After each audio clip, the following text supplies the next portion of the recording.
အားလုံးပဲမင်္ဂလာပါအင်းမြင့် education မှာယနေ့သင်ကြားမယ့်သင်ကြားရေး lesson ကတော့ G8 သင်ယူအခန်း2ရဲ့ Lesson-19 ပဲဖြစ်ပါတယ်ဆရာတို့ပု္ပ္ပစာနံပါတ်2ကိုဆက်လက်လေ့လာလိုက်ရအောင်ပါပု္ပ္ပစာနံပါတ်2မှာအောက်ပါတို့ဤနှစ်ထပ်ကိန်းရင်းများကိုရှားပါလို့ပြောထားပါတယ်ဆရာယနေ့ lesson မှာနံပါတ်ကကြီးနဲ့နံပါတ်ခါခွေးကိုသင်ကြားပေးသွားမှာပဲဖြစ်ပါတယ်ကြံသောပု္ပ္ပစာတွေကိုကိုယ်တိုင်တွေ့ချက်ကြည့်ပါနံပါတ်ကကြီးပေးထားသောကိန်းဒီ16မှာ16ဤနှစ်ထပ်ကိန်းရင်းကိုလိုချင်တာပဲဖြစ်ပါတယ်ကိန်းတစ်ခုဤနှစ်ထပ်ကိန်းရင်းကိုလိုချင်ရင်ထိုကိန်းဤနှစ်ထပ်ကိန်းသိရပါမယ်ထို့ကြောင့်16 equal 16သည်4 square ပဲဖြစ်ပါတယ်ဆရာတို့လိုချင်တာသည်နှစ်ထပ်ကိန်းရင်းမှာထို့ကြောင့် square root of 16 equal 16ရဲ့နေရာမှာဆရာတို့4 square အစားသွင်းပါမယ်ထပ်ကိန်းရင်းနှင့်ထပ်ညွန်းတူမူလတန်ဖိုးယူရရှိလာသောတန်ဖိုးသည်4ပဲဖြစ်ပါတယ်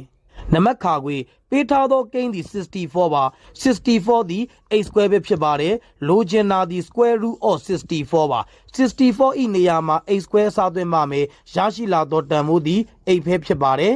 ယနေ့သင်ကြားပေးခဲ့တဲ့သင်ကြားရေး lesson ကိုနားလည်လိမ့်မယ်လို့ထင်ပါတယ်အားလုံးကိုကျေးဇူးတင်ပါတယ်ရှင်လန်းချမ်းမြေ့ကြပါစေဗျာ